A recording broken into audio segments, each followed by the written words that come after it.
My new book, Pillars for Life, A Guide to Spiritual Ethics and Practice, is now out and available for you to read and purchase. You can check out our website, willowhealing.org, to find a link, or you can find it on Amazon. We look forward to getting your feedback, and if you love it, please leave a review and share with your friends. Now it's time for the show.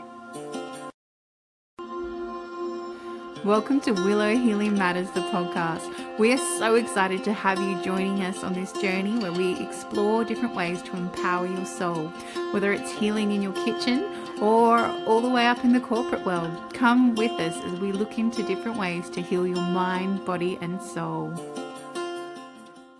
Hey everyone, it's Catherine Cristani with another episode of Willow Healing Matters, and today I am joined by Michael Tierno, who is an international guide and the founder of Men of Integrity Retreats, where he leads men through expanded states of consciousness to access deeper healing, purpose, and connection. With a background spanning psychology, business, and sacred medicine work, Michael blends science and ceremony to offer life-changing one-on-one sessions, immersive retreats in the US, and a sacred plant medicine center in Peru. He's known for his integrity, his detailed approach to integration, and for helping men reclaim vulnerability as strength. So a big welcome to the show, Michael. Thanks for having me. Pleasure to be here. Thank you so much for joining me. So you've had quite an extensive background of different vocations, I want to say. How did they all come together to now working with men and allowing them to come back to their sacred selves? Oh, good question. So I think one of my gifts, I think, is because I've had such a varied background in academia. I worked for a pharmaceutical company, an international division, own a small business, was in, have psychology training, and, have kids, got a divorce, all these kind of life paths that, and also business, MBA. I can kind of talk to anybody about anything. So I can always relate to something, not necessarily make it about me, but I can say, oh, I understand that. I understand where you're coming from. I can see that. So that gives me kind of that expansive kind of life experience that I've had. It gives me an opportunity to really connect and resonate with anybody and meet them where they are. How did it all come together? Really not intentionally. If you'd asked me 10 years ago if I would be doing the work I'm doing right now. But in retrospect, it all seems like, hindsight is 2020. It all seems like everything kind of led to my doing what I'm doing now. In high school, I was so into psychology, and so planning on being a clinical psychologist at a university. That was my full dedication. I was 17-year-old, and this was what I was going to do. I was passionate about helping people, understanding why people do the things they do, and also really interested in consciousness, and metaphysics at that early age. Something that I give a lot of thought to and thinking about. And then when I went to undergrad, I learned about that psychology wasn't just about therapy and stuff like that. There's all different kinds of branches of psychology. And I fell in love with a branch of psychology called social psychology, which is about basically how the human organism interacts and behaves with other human organisms, right? Which is really all we do, right? Everything's about relating, and whether you're looking at it at the group level or you're looking at it at the dyad level or whatever. So I got deeply invested in that. And then after doing grad school in social psychology, I went to business school, which gave me some fundamental understanding about how basically how the world works, honestly. Because, we don't really teach economics and stuff and how to put an idea into action. We don't teach our kids that. So it's something that I learned there. And then I worked for a pharmaceutical company, which, given the nature of the current work, is interesting because I kind of understand from the inside view how not only in a pharmaceutical company, but I worked for the international division. So I got exposure to how different countries also how their health systems and stuff work, and how clinical trials work, all of that sort of situation. And then I ran my own business and run my own business. And so that gives me that sort of thing. I have the corporate world, I have my own entrepreneurial world, and all of that kind of tied into, at some point in time in my life, 10 years ago, I was fairly happy. Wife, 2 kids, had a house and all that kind of stuff, living the quote unquote American dream in a typical sense. But there was some dissatisfaction there. I was at that time what is known in philosophy, a rational materialist. I was kind of we're just atoms bumping along, and consciousness is just an epiphenomenon of this atoms at a certain a certain complexity level, and whatever Mm, kind of ignorant point of view. In retrospect, as I've learned more, but there's a lot of holes in looking at the world through that. And I went to Peru, kind of on a whim. It wasn't really like I just found this stuff called ayahuasca 10 years ago. It was not known like it is now. yeah. I went down there and it changed my life. I was like, whoa, I got to make some changes. I got to make some adaptations. And then over the course of the next 10 years, I deeply studied, transformational work and sacred medicines and sacred traditions, and have uh, come at that because of like the science background, because of like the farmer background. I'm not like a woo woo guy. Like I deeply resonate with like ancient traditions and stuff, but you're not going to hear me ever talk about you were reincarnated from aliens from the Pleiades or anything weird like that. Is not going to come out of these lips. Any kind of like I know what you are. A lot of that woo woo stuff is just outside of my formulation. I don't think it's super helpful for most people. It distracts them from the real issues at large. So that's basically how it went. We started a men's retreat about 4 years ago, and it has been really one of the great passion projects of my life. Dear friend who I'm a partner with, Yoni Havana, he and I have been banging away at this project for 4 years, and it's been really, really a blessing and quite inspirational, both for the work that we see men doing, and also becoming friends with these guys. I think there's 40 of us now, and many of them have been to multiple retreats. But one of the things that makes us different from, I think, every other retreat that exists on planet Earth, or I don't know anybody that's doing this, is that when you're done with our retreat, we don't just kind of like give our goodbyes, become part of a community, and the retreat members become part of a community that are, in constant contact on Telegram and do challenges and all that stuff. So we're building that community as well. So it's been a really great blessing. And then I might as well mention one thing is I know that, on the podcasting circuit that I've been on, we talk about the men's retreats, but I actually work mostly with women one-on-one, which is kind of a interesting kind of nuance there. So I wouldn't want people to think that I only work with men's works. And we're going to be doing a women's retreat with women-led women's retreat using our format, because why should men have all the fun? Very true. Why should men have all the fun? But I love that you brought up that point of having that additional follow up after a retreat. As I said, I'm traveling because I'm actually running a retreat in 2 days. No, tomorrow. Tomorrow I start the retreat. But the biggest thing is that I want people to feel like they got that support afterwards, because that was the feedback I got back from people when I was putting together the retreat. As like you said, people go back into the real world and then they're like, and what do we do now? So it's that follow up that's needed, because so often you go to a retreat, but it's not real life. Well, real life isn't there. Like your wounds come up, your triggers come up, but then you go back into your 9 to 5 or whatever it might be, and then you're like, oh, hang on, all that inspiration I had is going to lose momentum now because I've gone back to life and I can't see how that's going to fit in. It's all good when I've got this space to do it that I've created, but what happens when I go back to my life? Absolutely. It's actually something, a speech, I'm kind of doing a little spoiler, but a speech I give at the last day of the retreat is explaining that process. When you come back to life, the world hasn't changed. You have changed, but the world hasn't changed. So whatever declarations or intentions or kind of like things that you're going to bring forth in yourself to be a better person, right, and make these changes in your life, the world's not going to cooperate with you just because you decided to do this. So I always tell the retreat participants that when you come back, look for the challenges that are directly impacting what you thought was going to be an easy path forward, just because you realize what has been blocking you and the intentions you're going to make. And notice that these challenges will start come up, sometimes even more ferociously than before the retreat. And take that as an indicator that you are on the right path, that you are doing the right things, and overcome them with, the presence of mind of being like, oh, okay, I got you. The universe is testing you now. And, but I know what to do. I know what to do. So true. So true. Yeah, and I think that's an important reflection too, Michael, that everything that's reflected back to you is where you learn to stand and hold your grounds, right? So I made it like Sunday's our family day. So I'll make sure to not put anything on a Sunday, make sure like we go do something as a family, whether it's even just watch a movie at home, but just something we do together. And the amount of pushback I started getting from people because I said I wasn't available on a Sunday, I was like, why is this an issue? I don't understand.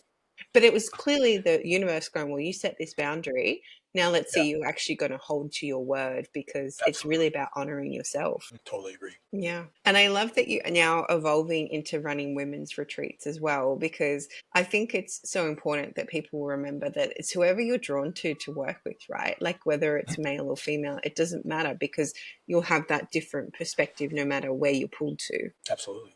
Well, we started, just to be clear, we started with men's retreats because we're men, and like we know, we have that perspective, and we also know with the men's crisis and whatnot, are disproportionately feeling lonelier, have more suicides, more isolated, what they call deaths of despair. In At least in the United States, it's quite a situation. So identifying some of the reasons for that, and then mitigating those reasons, and making community, which is the number one reason why there are deaths of despair, is because of lack of community. So that's one of the things beyond the transformational work and that kind of stuff, is having a community. And one of the things that is allowed in our, not allowed, but is given high credence in our group, is when one comes to the retreat, vulnerability is something that is going to come up in a deep way. Oftentimes for men that have come, they've always tamped it down, but because the facilitators are modeling this, and because it's a non-judgmental and highly curious environment,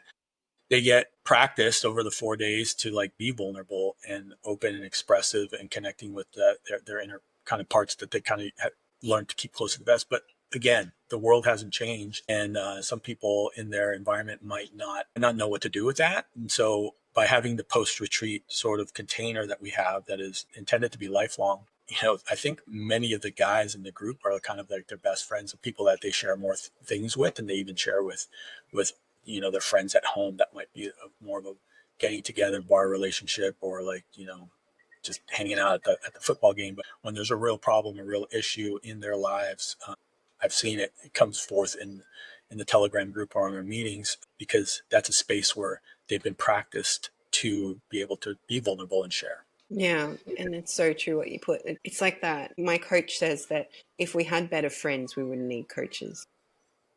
That's great. Probably true.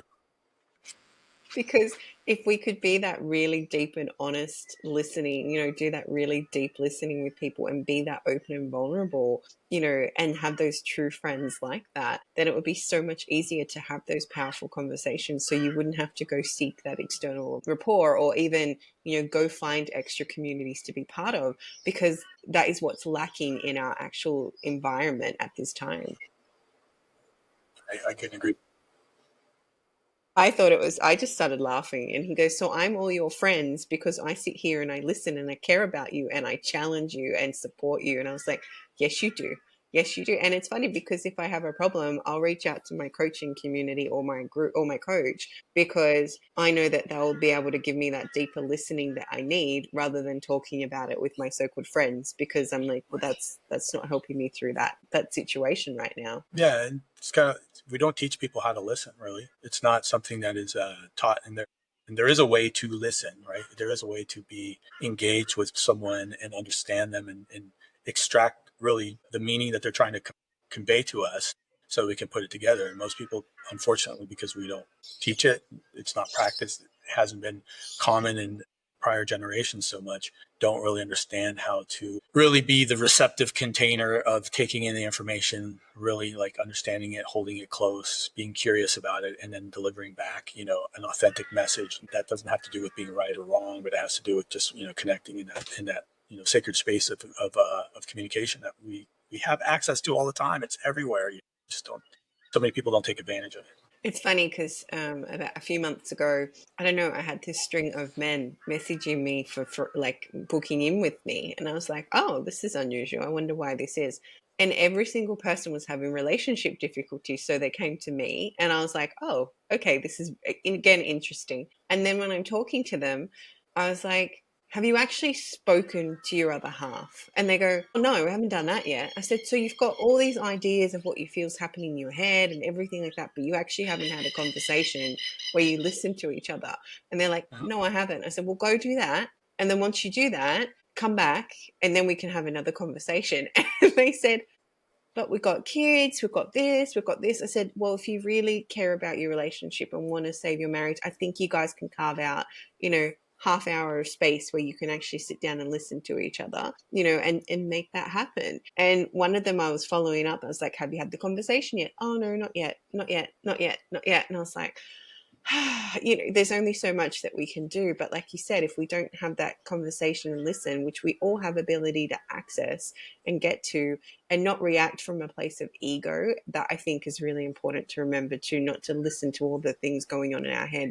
And actually, if they are going on in our head, maybe speak them, because sometimes when you say them aloud or you write them down, you look at it and you think, oh my gosh, that's absurd. Why am I even thinking that? Yeah.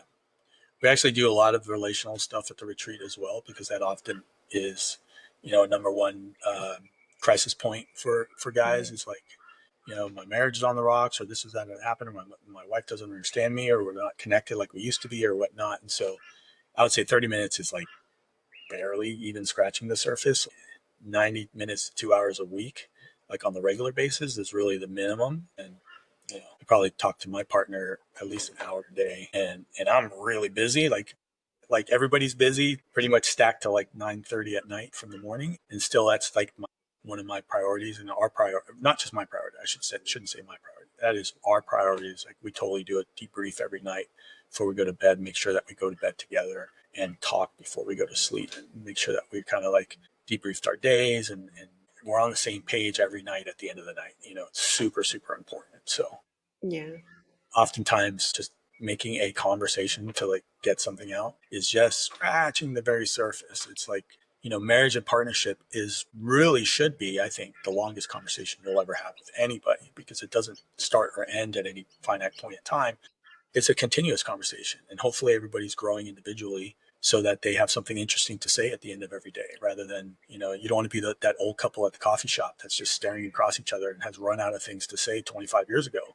You want to you want to keep growing, and you want your partner to keep growing. You want to encourage each other to keep growing individually, so that when you come together, you have something interesting, you have some stories, you have something to say, because otherwise we can run out of things to say when we go into just being, getting stuck in our own rut. And it's like, what happened today? And it's like, well, the same thing that happened yesterday. Well, that's kind of boring and unfortunate, really. Yeah, and I think that's such an important contrast. And I love that that's kind of your non negotiable, right, with your wife. Like, we have to have this debrief every day to talk about our lives, to stay connected, but also to continue to support each other on our journeys, because we are, Sure. in any relationship, you still have your own person, and then you keep evolving with that. I find it's interesting too how you brought up you don't want to be the old people in the coffee shop staring at each other. I go out for dinner now and I watch couples sit there on their phones, or like families sit there all on their devices, and I'm like, It's well, what was crazy. the point?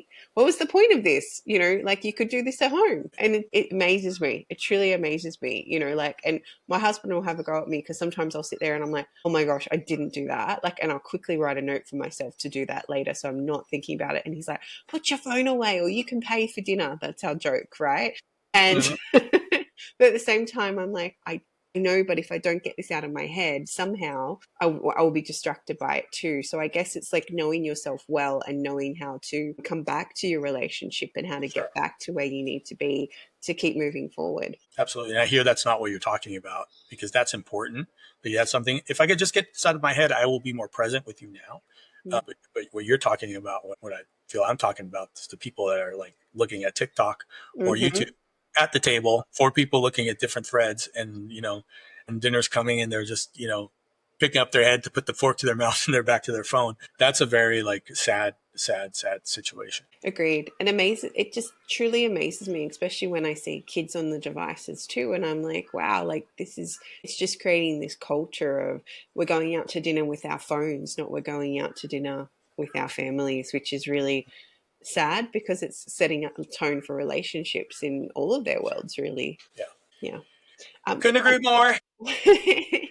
and I feel I want to ask you about this beautiful offering that you've created in Peru. Is that right? So you've got a sacred medicine plant school in Peru. Have I interpreted that correctly? That is correct. So the offering in Peru is called Heart Sanctuary, and it is an ayahuasca retreat. It's done in Peru, where it's decriminalized or legal, depending on who you ask. And ayahuasca is a totally different animal from other transformational methods and even other psychedelics. I mean, technically, the DMT in ayahuasca is a classic tryptamine like psilocybin or LSD. It's related to that class, but it has an additional. The DMT actually comes from the leaf component, which is called chacruna. It's a common name, but the ayahuasca vine has the properties that are attributed to it more, that are commonly attributed to it, which is to deactivate the MAO inhibitor in our gut so that the DMT can come in.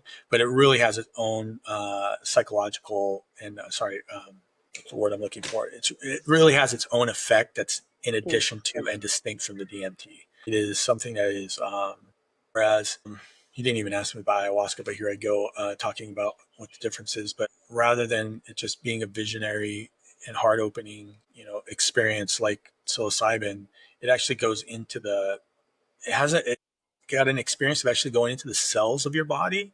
And I have a suspicion, and this is where as about as woo as I go, but working like with the ideas of the Chinese medical system and the meridians and stuff like that, it really does something in the body that is distinct from like psilocybin or LSD, which is it feels like it's clearing out the energetic channels in your body. And if you believe them or not, but I mean, Chinese medicine is all based Mm. on this idea, whether it's Meridian. we know that traditional Chinese medicine, from a study perspective, it works, but then science doesn't know why it works, right? Like acupuncture and stuff is all based on all that kind of stuff. They're like, we don't know why it works. So whatever reason Chinese medicine works, traditional Chinese medicine works, has to be related to the experience that's more related to like how ayahuasca does something over and above what the other tryptamines do. So it's really powerful. And, I've worked with a lot of different ayahuasca facilitators and,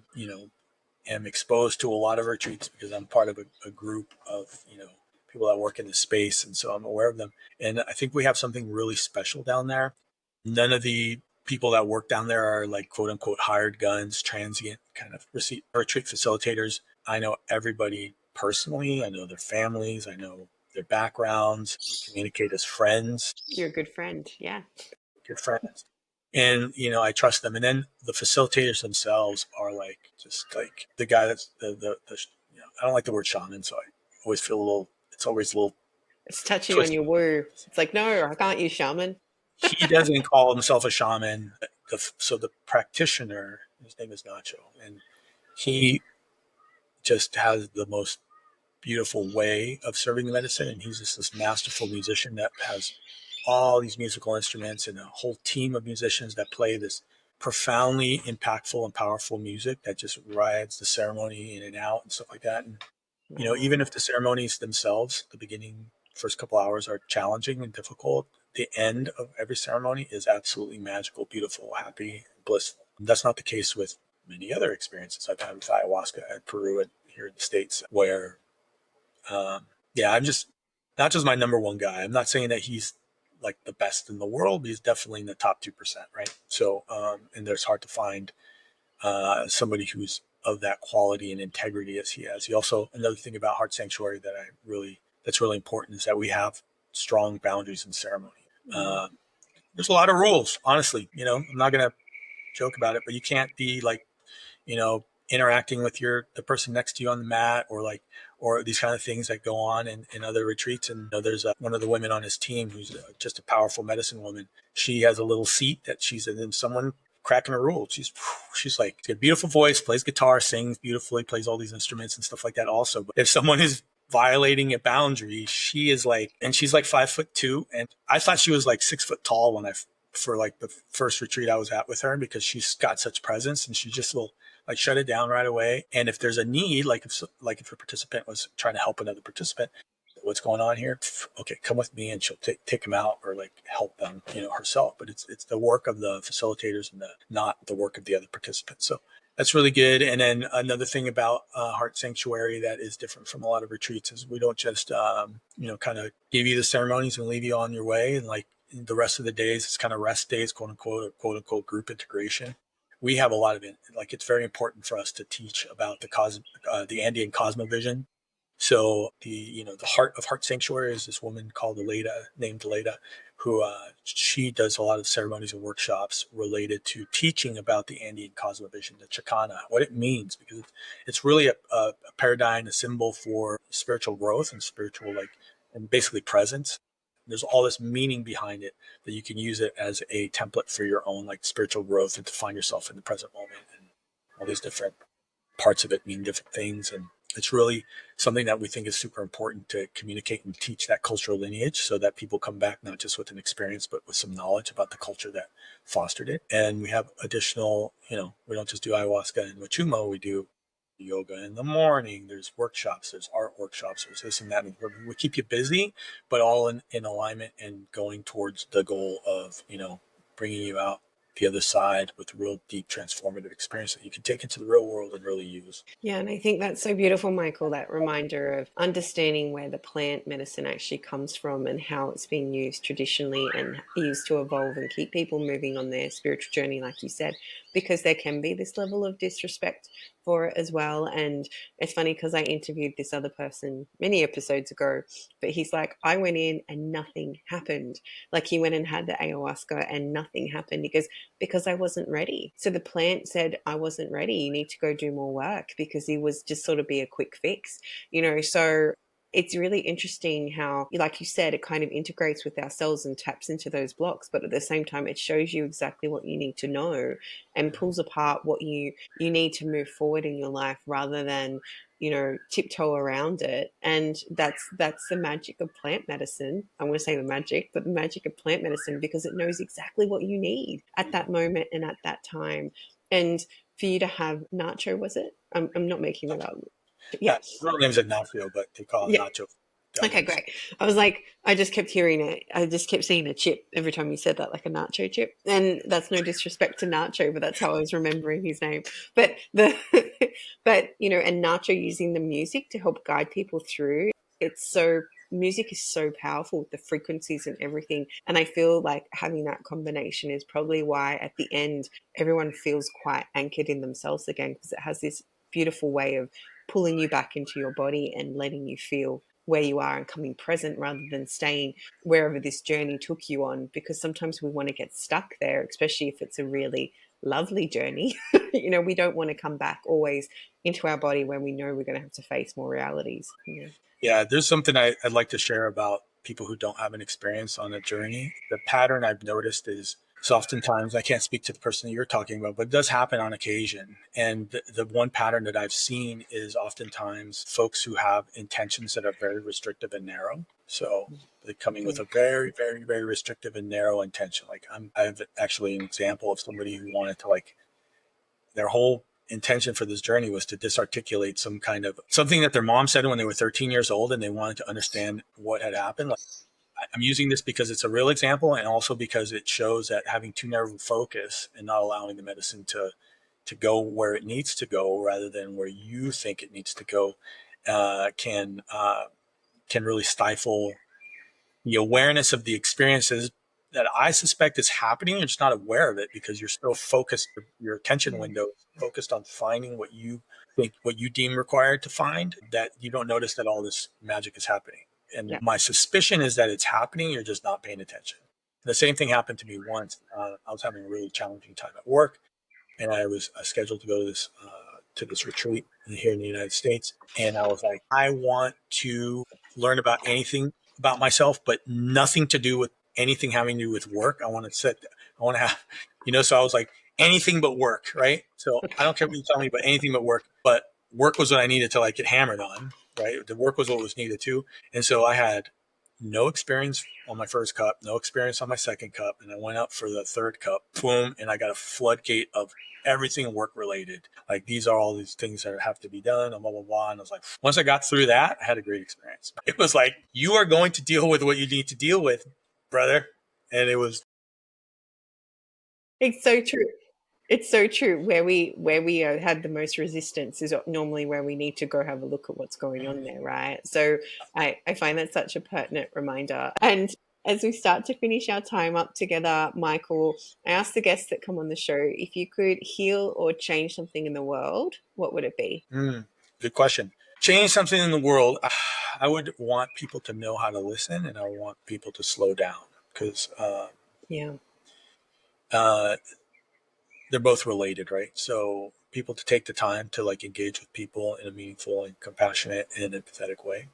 So to really engage when we're interacting with something, be like, you know, every interaction, if we could all treat each other with the understanding that we are all, manifestation of the universe, and we're all deserving of being heard and understood, and approach every interaction with that, the world would be a better place. There's no doubt about that. We'd see how we are all more similar than we are different. We would understand that everybody has a story, everybody has a narrative, everybody has something that they are dealing with and that they are struggling with in the background that you might not know. That's something that I've realized from working with so many people is like, wow, I wouldn't have known from the outside that there was all this going on the inside. And making that time to slow down and understand people helps us understand ourselves, understand others, have more compassion in the world, and be more grateful for what we have. Because when you learn about the struggles that other people have, oftentimes you realize that your struggles are able to be overcome.